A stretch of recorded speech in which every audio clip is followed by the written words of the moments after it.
पहला तो उस दिन आपको कहा था नित्य अनिष्ट वस्तु विचार विवेक।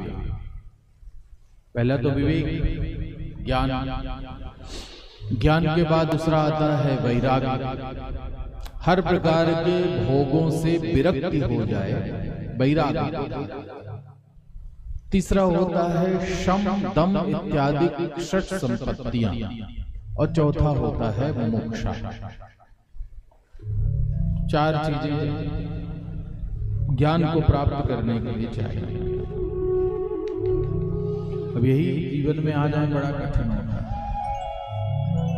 विवेक हो जाए, वैराग्य हो जाए, मन इंद्रियों का निग्रह कर लिया जाए, और इनको करने के बाद भी मुख्य बात है कि मोक्ष प्राप्ति की इच्छा भी हो।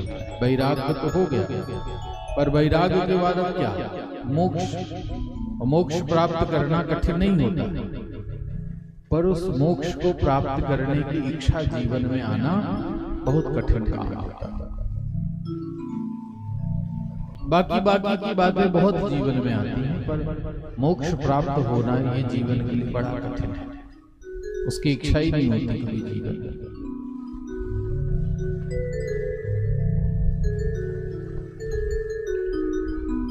हमें तो लगता है बस संसार में रहें, यही का आनंद भोगते रहें। संसार से क्या जाने की इच्छा करता है कोई? एक सज्जन पहुंचे महात्मा जी के पास, बोले महाराज जी मोक्ष प्राप्ति का कोई मार्ग बता दीजिए, है कोई? हाँ। महाराज जी ने कहा बहुत मार्ग है। तो महाराज हमें भी बता दीजिए। बोले ऐसा करो, पहले तुम एक पेन और कागज ले लो और पूरे नगर में घूम के आओ। सब व्यक्ति के पास जाना, सबके घर में जाना, और सबसे पूछना तुम्हारी इच्छा क्या है। लौट के आना, फिर बताऊंगा। गया बेचारा, दिन भर घूमता रहा, पेन कागज लिए, हर व्यक्ति के पास जाता, पूछता तुम्हारी क्या इच्छा है, नोट करता तुम्हारी क्या इच्छा। बहुत लोगों से पूछा, शाम को लौट के आए। महाराज जी ने कहा कि पूछा? बोले हाँ।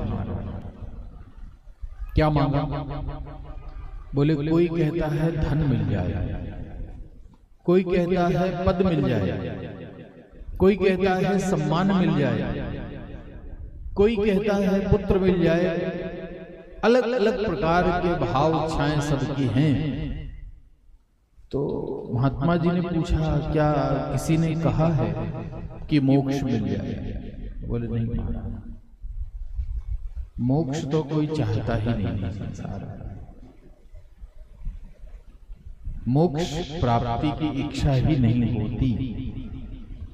इस सुंदर रोचक संसार को छोड़कर जाने की इच्छा होती कहाँ?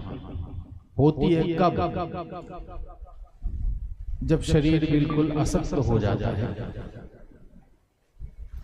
80-90 साल के हो गए, तब मिलते हैं महाराज जी कृपा करिए तो चले जाएं। 80 के बाद शायद जाने की इच्छा होती है, उसके पहले तो लगता है अभी और रहें। रही है अच्छी बात है, मृत्युलोक में रहना कोई बुरी बात नहीं, लेकिन इस मृत्युलोक में रहकर भी अपने कर्म बंधनों से मुक्त हो जाना है। ये हमारे मानव जीवन का कर्तव्य है। मानव जीवन का हेतु यही है कि जीवित रहते रहते अपने सारे बंधनों को समाप्त कर देना। जीवित रहते रहते मोहादिक बंधनों से मुक्ति को प्राप्त करना, ये हमारे जीवन का पुरुषार्थ है।